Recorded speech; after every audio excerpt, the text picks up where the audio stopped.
मैं राजू जायसवाल त्रिमूर्ति ग्रुप का CMD हूँ। मैं इस बार दानापुर नगर परिषद के उपाध्यक्ष का चुनाव लड़ रहा हूँ। सर, हम आपसे जानना चाहेंगे कि क्षेत्र में जब आप घूमते हैं तो घूमने के दौरान जनता से क्या-क्या समस्याएं सुनने को मिलती हैं? जब हम क्षेत्र में घूमते हैं, जनता का समस्या तो अनगिनत है। बहुत सारी समस्या हैं जो जनता फेस कर रही है। सबसे पहले तो आप देखें ड्रेनेज सिस्टम का, वाटर लॉगिंग का समस्या है, रोड का भी समस्या है हमारे क्षेत्र में। वृद्धा पेंशन, आधार कार्ड, राशन जनता तक नहीं पहुंचता है। नगर परिषद में करप्शन है। बहुत सारी समस्याएं हैं, लोगों का बहुत सारा कंप्लेन है। कहीं नाला टूटा हुआ है तो कहीं रोड टूटा हुआ है, कहीं लाइट फ्यूज है तो कहीं तार गायब है। अनेकों समस्या हैं।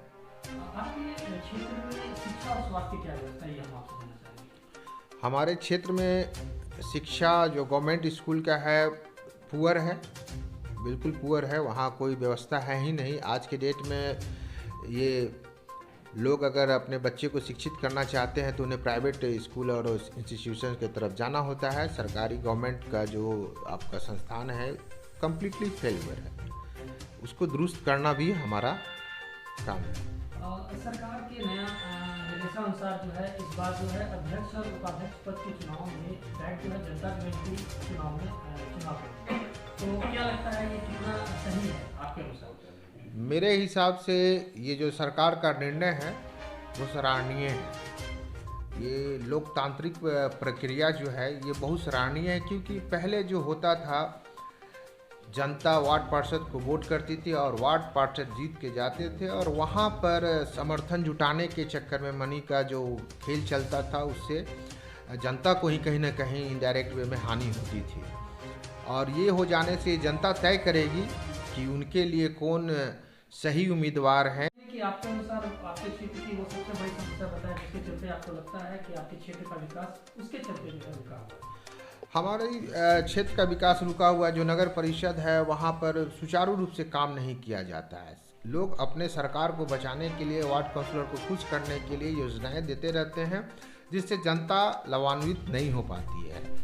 इस चीज़ को जो ये सिस्टम आई है, जो बिहार सरकार ये सिस्टम ला रहा है, इस सिस्टम के आने के बाद उसमें बहुत सारी गुंजाइशें हैं कि वो समस्याएं दूर होंगी, बशर्ते कि करने वाला ईमानदार और कर्मठ व्यक्ति हो। आपके अनुसार हम ये जानना चाहेंगे कि क्षेत्र का विकास कैसा होना चाहिए? ये क्षेत्र का दानापुर जो हमारा क्षेत्र है पुराना कस्बा है, जैसे हम बचपन में इसे देखा करते थे एज इट इज़ आज तक वही है। ट्रैफिक जाम की समस्या है हमारे पास, ड्रेनेज वगैरह का हम आपको ऑलरेडी बता चुके हैं, शिक्षा का लेवल ऑलरेडी बता चुके हैं। हमारे पास सबसे अच्छी और खूबसूरत चीज़ ये है कि हमारा जो गुरुद्वारा है, हांडी साहब गुरुद्वारा, इंटरनेशनल गुरुद्वारा होने के बावजूद भी हम इसे टूरिस्ट पैलेस नहीं बना सके हैं, विकसित नहीं कर सके हैं, जिससे यहाँ टूरिज्म को बढ़ावा मिले।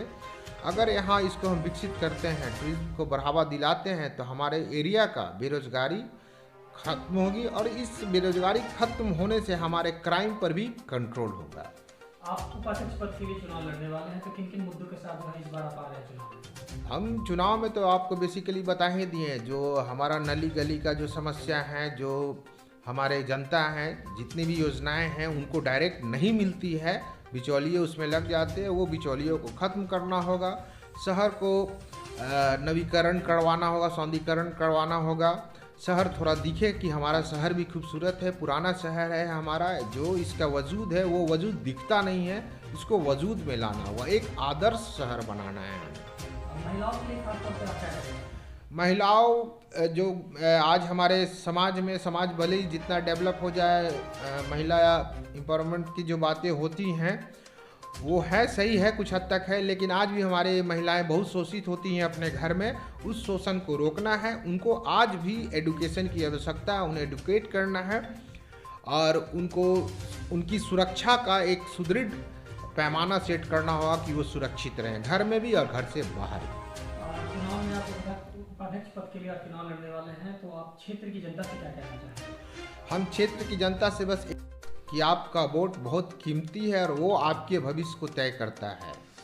आप जब भी वोट करें आप जिसे भी वोट करें उसके बारे में पूरी जानकारी ले लें। पढ़ा लिखा इंसान हो, साफ सुथरा इंसान हो, उसका कैरेक्टर सही हो, उस व्यक्ति को चुने, ना कि जात पात पड़ोसी के नाते उससे वोट करें। अगर आप ऐसा करते हैं तो आपको एक सच्चा नेता मिलेगा, एक समाज सेवी मिलेगा जो आपका विकास करेगा।